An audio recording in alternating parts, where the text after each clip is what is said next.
예수님의 십자가 고난을 묵상하는 6번째 주일입니다. 오늘은 더 나은 세상을 만들기 위해 당신은 무엇을 하고 계신가요? 라는 주제로 함께 말씀을 나누고자 합니다. 35년 단독 목회를 하면서 이렇게 설교 제목을 길게 잡은 것이 오늘이 처음인 것 같습니다. 아마 처음이자 또 마지막이 되지 않을까 그렇게 생각도 해봅니다. 그만한 이유가 있기에 오늘 이렇게 설교의 제목을 좀 길게 잡아보았습니다.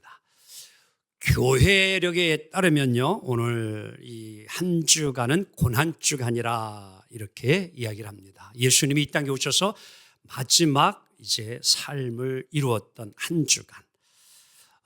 이제 십자가를 앞에 두시고 2000년 전 이제 예루살렘 성을 입성하실 때에 많은 군중들이 이제 종려나무가지를 꺾어서 흔들며 환영을 하고 겉옷을 벗어 예수님을 맞이했기에 이날을 또한 우리는 종려주일이라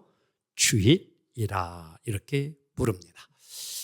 사복음서, 마태, 마가, 누가, 요한복음의 전체를 여러분 이렇게 잘 종합해 보면 예수님의 이제 이 고난주간의 행적을 이렇게 이제 우리가 알 수가 있습니다. 월요일에 예수님은 성전에 들어오셔서 장사꾼을 다 내어 쫓고 정결하게 하는 이러한 일을 행하십니다. 화요일에 다시 들어가셔서 유대 지도자들과 논쟁을 하셔서 당신이 하나님의 아들이심을 이제 입증하고 또 말세에 일어날 일들에 대하여 예언을 하십니다. 수요일에 마리아가 옥합을 깨뜨려 주님께 부은 그 아름답고 귀한 행적을 이루게 되어지고요.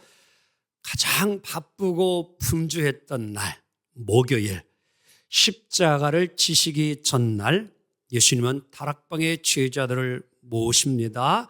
그리고 설교합니다. 발을 씻겨주기도 합니다. 만찬을 행합니다. 마치고 제자들을 데리고 이제 십자가의 고난을 감당하려고 겟세마네 동산에 올라가서 땀방울이 핏방울이 되도록 기도를 하시고 하나님의 뜻대로 이루어지기를 결단하시고 로마의 병사의 손에 묶여 이제 법정에 가게 되어집니다.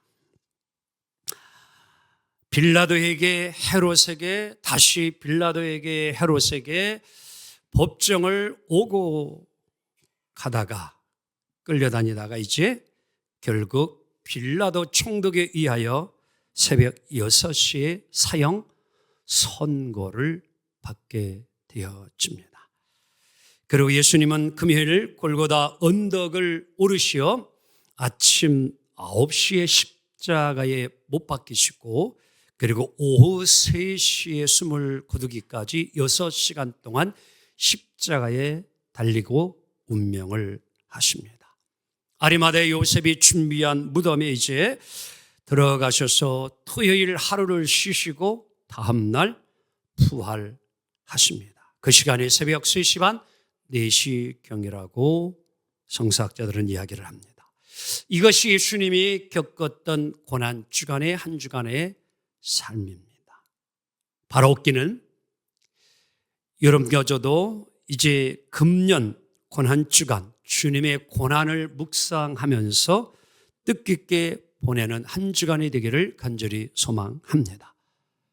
우리가 살아가면서 고난을 한 번도 경험해 보지 않은 사람은 한 사람도 없을 것이에요. 모두가 작은 것이든 큰 것이든 아마 고난, 역경, 어려움을 겪었을 것입니다.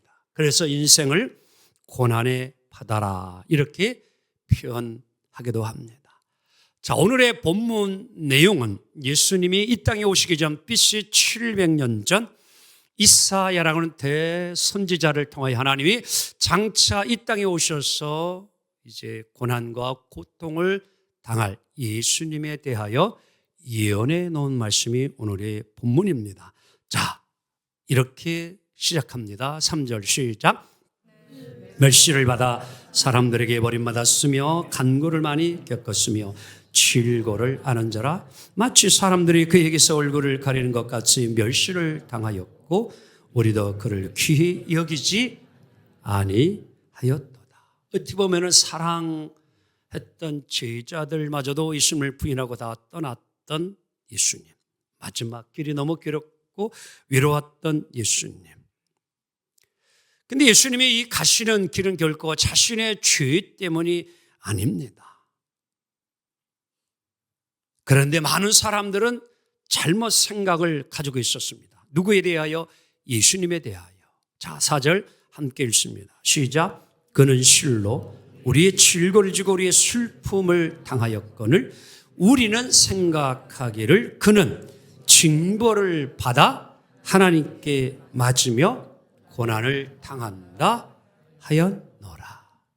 즉 예수님은 오늘 인류의 죄를 대신하여 십자가에 고난을 당하고 매맞고 여러분 이제 채찍이 맞는데 인간으로 생각하기를 뭐라고 생각했느냐? 아, 예수 바로 자신이 죄를 범하였기 때문에 자신의 죄 때문에 자신의 잘못 때문에 저렇게 벌을 하나님께 받는 것이지 저런 십자가를 왜 받아야 되느냐? 모든 사람이 다 그렇게 생각하였다라고 이야기를 하는 것입니다. 과연 여러분들 그럴까요? 그렇지 않습니다. 오늘 이사야 선지자는 하나님의 귀한 말씀을 우리에게 전합니다. 예수님이 왜 고난을 받아야 했는가, 십자가에 죽으셨는가, 그 이유를 이렇게 설명합니다. 그가 찔림은 우리의 허물 때문이요. 예수님이 찔림은 그의 잘못 때문이요라 성경은 말하지 않습니다. 우리의 허물 때문이요. 여러분과 저의 허물 때문이요. 나의 허물 때문이요. 라고 설명을 하고 있는 것입니다. 그 허물, 그것을 씻어내기 위하여 예수님이 찔림을 당하고 못 박힘을 당합니다. 마가복음 15장 17절은 이렇게 기록됩니다. 예수님에게 자색 옷을 입히고 가시관을 엮고 뭐예요? 씌우고. 이사야의 예언 그대로 그가 찔림은 우리의 허물 때문에 가시관의 찔림을 당하였다는 것입니다. 양손과 양발에 여러분 대못이 박히어 피가 철철 흐릅니다. 그것도 모자라 이제 마지막에는 십자가에 달리셨을 때에 로마의 병사는 창을 가지고 와서 예수님의 옆구리를 찌릅니다. 요한복음 19장 34절 이렇게 설명합니다. 그중 한 군인이 창으로 옆구리를 찌르니 곧 피와 물이 나오더라. 우리는 조금 전 예수님의 고통받는 그 모습을 눈으로 보았습니다. 왜요? 당신의 죄 때문이 아니라 우리의 죄와 허물 때문이라는 것입니다. 우리의 죄를 짊어지시고 우리의 모든 저주를 짊어지시고 우리의 모든 고난을 짊어지시고 예수님은 십자가에 이렇게 돌아가신 것입니다. 왜 여러분들 예수님은 머리에 가시관을 썼고 양손과 양발에 못을 박히었고 옆구리에는 창에 찔렸느냐? 이유가 있어요.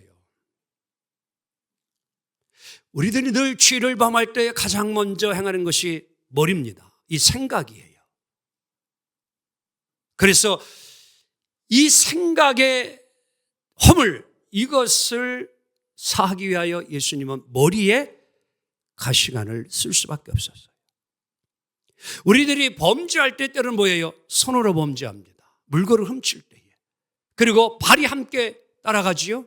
그래서 복 있는 사람은 악인의 죄를 따르지 않아요. 주인의 길에 서지 않아요. 오만한 자리에 앉지 아니하는 우리의 발걸음이 어디 있느냐 중요하지요. 이 발걸음이 때로는 뭐예요? 선한 곳에 있지 않고 악한 길로 가게 되어질 때에 그놈의 발이 못된 발이 되기 때문에 예수님이 손과 발에 대못을 박힌 거예요. 옆구리, 우리의 심장을 찌릅니다. 우리의 마음, 이 허물과 죄악이 다 씻음받기 위하여 온 그러한 마음과 생각, 육신으로 저지르는 전체가 여러분들 죄 사함받기 위하여 예수님은 가시 멸관을 쓰셨고 대못을 박히었고 여러분 옆구리는 창에 찔릴 수밖에 없었던 것입니다. 오늘도 찔리고 고통당하신 이 은혜가 우리를 구원하심을 믿습니다. 이어서 이사야 선지자는 계속 이렇게 예언해 나가기 시작합니다. 예수님이 상함은, 찔림이 아니라 이제 상함은 우리의 뭐 때문이라? 죄악 때문이라. 여기서 상했다라고 하는 표현은 피부가 조금 다치고 찢어진 정도의 상함을 성경은 표현하고 있는 것이 아니라 히브리 원어로 메두카라고 하는데 이것은 딱하의 의미로서 뼈가 완전히 부러지고 으스러진 상태를 표현하고 있습니다. 그래서 공동번역은 그를 으스트린 것은 우리의 악행 때문이다라고 이야기를 합니다. 저는 이 왕발톱이 늘 살을 파고 들어가게끔 자라가지고 참 그놈의 걸 늘 스스로 해결하려고 하는 것 때문에 때 아닌 피를 보고는 합니다. 병원에 가서 이제 수술을 하고 찢었는데도 이놈의 발톱, 손톱은 늘 시간이 지나면 계속 자라더라고요. 근데 이놈이 잘 바깥으로 나오면 좋은데 살을 파고 들어가기 때문에 병원에 가야 별 다른 방법이 없어서 제 스스로가 제가 칼을 들고 그것을 제거해요. 근데 어떤 때는 잘 되는데 의사가 아닌지라 실수를 하게 되어지면 상처를 입게 되어져요. 거의 3일, 어떤 때는 일주일의 아픔을 겪고는 합니다. 작은 것에 살짝 피부에 상처만 나도 아주 고통스럽고 힘들어요. 텃밭을 가꾸면서 그늘지지 않게 위해서 이놈의 가시 나면은 그렇게도 잘 자라는지 쑥쑥 자라더라고요. 근데 가시에 찔리지 아니하도록 장갑을 끼고 조심을 하고 났는데도 이제 다 일을 마치고 와서 뭐 이렇게 하다 보면은 따가워요. 두세 군데 틀림없이 뭐가? 가시가 박혀 있어요. 작은 거, 그거 살짝 박혀 있는데도 왜 그렇게 고통스러운지. 저는 그걸 생각하며 예수님 여러분 찔리고 이 상함이 우리가 영화를 함께 보았지만도 그 고통을 어떻게 이루 감히 표현할 수 있을까? 예수님은요, 마취제를 하지 않았습니다. 여러분들이 혹이나 질병이 와서 수술을 할 때에는 전신 반신 마취를 하고 혹이나 여러분 건강검진을 하나 하더라도 내시경 할 때에 뭐를 하고? 수면 내시경을 해요. 왜? 고통이 있기 때문에. 근데 예수님은 이 모든 고통을 다 생으로 감수한 거예요. 이루 말할 수 없어요. 왜? 우리의 죄악 때문이라는 겁니다. 그렇게 상하신 거예요.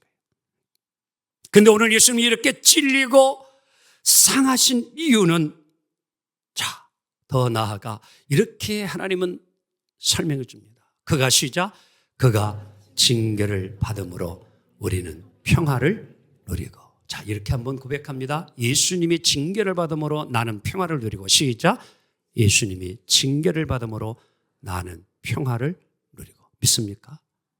이게 이렇게 적용돼야 돼요. 예수님이 징계를 받음으로 우리에게 나에게 온 것은 평화가 왔습니다. 예수님의 징계가 하나님과 나 사이에 단절된 것을 다시 새롭게 연결시켜 주었습니다. 오직 뭐만이 십자가의 다리가 우리를 하나님과 연결시켜줬어요. 다시 회복되게 되어졌습니다. 이것을 사도 바울은 에베소 2장 16절에 이렇게 설명합니다. 시작. 또 십자가로 이 둘을 한 몸으로 하나님과 화목하게 하려 하심이라. 아멘. 다 같이 십자가로. 그래서 여러분들 십자가 아니고서는 아버지 하나님께로 나아갈 자가 없습니다. 자, 마태복음 27장 51절. 왜 여러분 예수님이 마지막 운명하실 때에 이러한 일이 일어났을까요? 시작. 이에 성소 휘장이 위로부터 아래까지 찢어져 둘이 되어 터지고. 아멘. 자, 오늘 이 시간 여러분 가져가 지금 어디에 와 있어요? 지금 어디에 앉아 있어요? 예배당입니다. 근데 여러분 다 같이 한번 옆 사람에서 뭘 믿고 여기 앉아 있습니까? 여러분들이 뭘 믿고 여기에 지금 이렇게 당당히 앉아 있어요? 뭘 믿고? 감히 이 자리에. 자, 설명을 드려볼까요? 예수님이 십자가에 돌아가시기 전 구약시대에 하나님 앞에 나아가려고 하면 7월 10일 대속죄일 대제상 장만이 딱 한 번 지성소에 들어갑니다. 그것은 하나님이 계신 것이에요. 근데 그냥 들어가면 안 됩니다. 속죄의 제물을 가지고 피를 들고 향연을 가지고 지성소의 휘장을 지나 들어가야 돼요. 만에 하나 죄의 그러한 시스템의 정결 예식이 온전히 이루어지지 아니하고 대제사장이 들어갔을 경우에는 즉시로 죽습니다. 그래서 대제사장은 맨발로 이제 이러한 제사장의 옷을 입고 갈 때에 맨 아랫단에 여러분들 이러한 채를 달아놓듯이 방울을 달아놓는 거예요. 근데 들어가서 지성소의 법궤에 피를 뿌리고 7번 연기를 피우고 가린 다음에 하나님 앞에 속죄를 구하는데, 잘못하여 성결한 의식이 이루어지지 않고 죄를 가진 채 들어가면 직사를 합니다. 소리가 나지 않잖아요? 그러면은 끈을 붙들어매서 밖에서 죽은 대제사장을 밖으로 모여요. 끌어내야 합니다. 그런데 급한 나머지 그냥 또한 구하려고 들어가면 그 사람 역시 뭐 할까요? 죽습니다. 이게 여러분 성경에 나오는 하나님을 만나는 그러한 제사예요. 속죄함. 오늘 여러분 가져가 이렇게 나온 것은 다른 것이 아니에요. 오직 예수님의 십자가의 피 흘림의 구속의 은혜가 있기 때문입니다. 그래서 오늘 여러분과 저는 보혈을 의지하여, 그래서 오늘도 찬양의 제목이 완전하신 십자가의 보혈입니다. 그래서 오늘도 여러분과 저는 내가 은혜의 보좌 앞에 왔사오니 주여 오늘도 나를 불쌍히 여겨 주시옵소서, 이렇게 기도하고 나아갈 때 주님 들으시고 응답하시고 역사할 줄 믿습니다. 이것이 오늘 십자가의 은혜예요. 하나님 우리 사이가 하나 돼요. 또한 중요한 사실은 예수님이 왜 채찍에 맞았고 상하셨느냐, 그것은 우리를 낫게 하기 위함입니다. 함께 읽을까요? 시작. 그가 채찍에 맞음으로 우리는 나음을 받았도다. 굳이 예수님이 꼭 그렇게 쇠사슬에 가죽의 띠에 여러분 채찍에 매맞음을 당해야 한느냐, 그건 성경이 예언해 놨기 때문에 그래요. 잘해서 마태복음 27장 26절에 이렇게 이루어지는 겁니다. 시작. 이에 바라바는 그들에게 놓아주고 예수는 채찍질하고 십자가에 못 박히게 뭐하니라. 그래서 예수님이 뭘 당하여? 채찍질을 당한 것입니다. 이 채찍질은요, 가죽으로, 그리고 거기에 쇠 같은 거를 달아서요, 등짝에 맞는 순간 살점이 떨어져 가는 거예요. 패션 오브 크라이스트라는 영화를 보았기 때문에 그것을 아주 리얼하게 우리가 느끼고 공감을 했을 것입니다. 그 장면까지 보려고 했는데 너무 좀 그 장면이 잔인해서 그것은 제가 삼가를 했습니다. 이루 말할 수 없는 고통이에요. 근데 왜 예수님이 그렇게 채찍에 이러한 고통이 있었느냐? 그것은 우리를 낫게 하기 위하여, 우리를 자유하게 하기 위하여, 우리를 치유하기 위하여 예수님은 이렇게 채찍을 마신 겁니다. 오늘 여러분과 저가 예수님의 부활의 능력을 의지하면 영혼이 잘된 같이 몸새가 잘 되어지고 강건하게 되어지고 풍성함이 이루어질 줄로 믿습니다. 기도하옵기는 오늘도 예수님의 보혈의 은총이 여러분에게 임함으로 여러분의 마음의 병, 육신의 병이 오늘도 이 시간 아버지께서 역사함으로 깨끗함을 얻고 자유함을 얻고 치유함이 있기를 주의 이름으로 축복합니다. 오늘도 이 시간 이 십자가의 보혈의 은혜 감사하고 또 감사하고 또 감사하며 살아가는 우리 모두가 되기를 원합니다. 우리 또한 주님이 고난을 받았듯이 누구도 고난을 도망갈 수는 없습니다. 하지만 두려워하지 않는 것은 오늘 십자가의 고난을 이기시고 부활하신 예수님을 믿기, 오늘 또한 여러분과 저에게도 주어진 고난을 능히 이기며 우리도 승리할 줄 믿습니다. 말씀을 준비하는 가운데에 귀한 공감을 받고 은혜를 받은 한 기사 이야기를 접하게 되었습니다. 폴 알렉산더라고 하는 입니다. 우주인이 아닙니다. 저거는 산소통이에요. 살기 위하여 몸부림을 치면서 어쩔 수 없이 들어가서 살아야 되는 그런 이제 아이런 릉이라고 하는 철통입니다. 자, 좀 설명을 해볼까요? 이 알렉산더라고 하는 분은 1946년 1월 30일 텍사스에 태어나는데요. 6살 때에 소아마비가 걸립니다.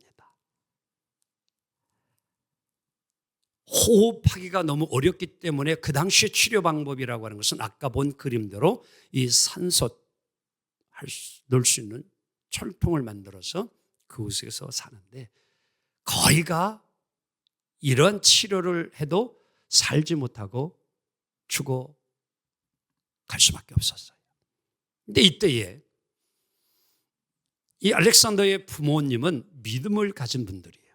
그래서 하나님 앞에 이렇게 아이를 두고 기도했어요. 하나님, 우리 아이를 살려주세요. 이 아이가 하나님의 영광을 위하여 귀하게 쓰임받게 하여 주옵소서.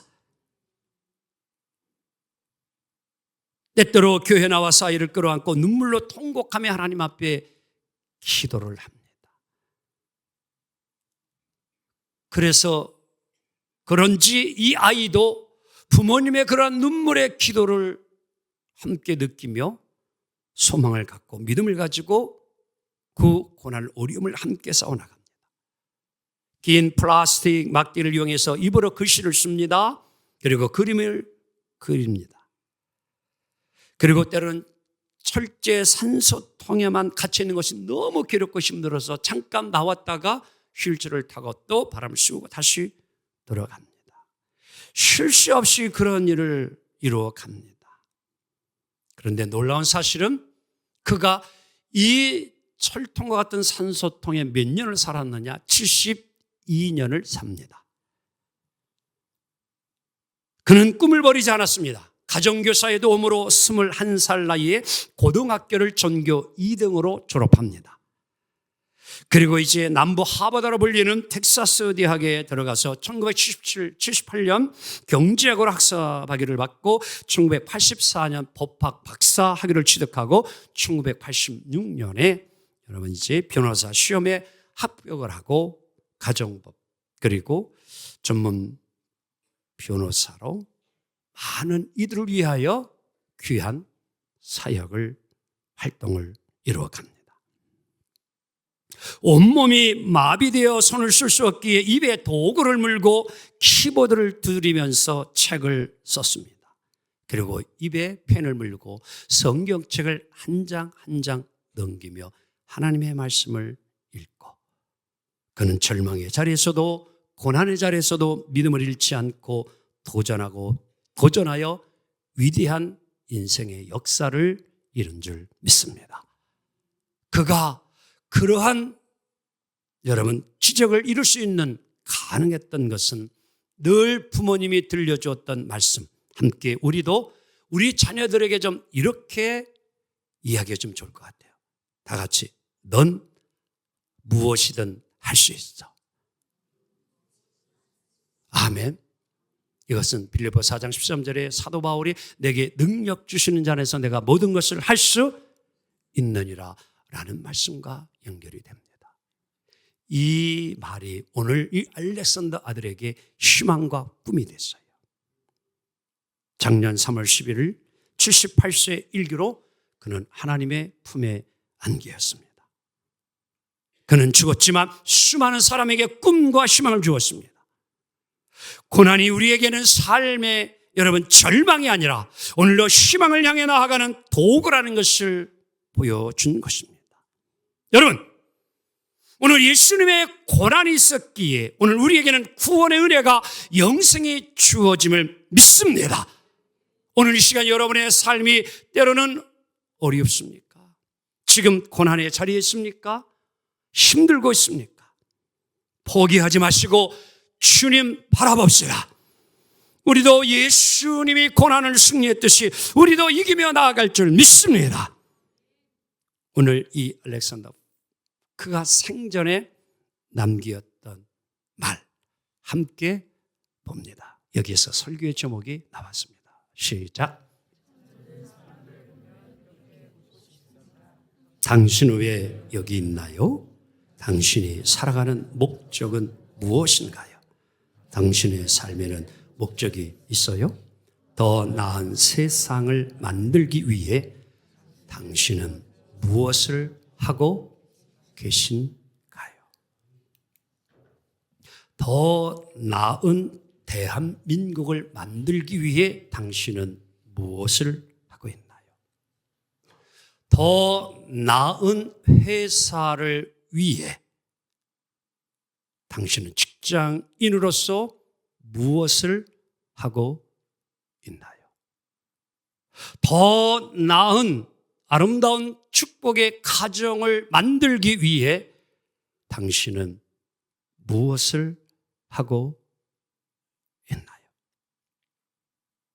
이 질문은 오늘 여러분가족에게 주는 질문이 되어야 합니다.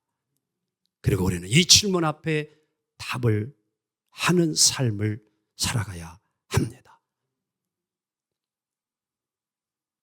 오늘 우리의 몸은 어떻게 보면 이 소아마비에 걸린 알렉산더보다는 훨씬 좋은 모습을 가지고 있지는 않나요?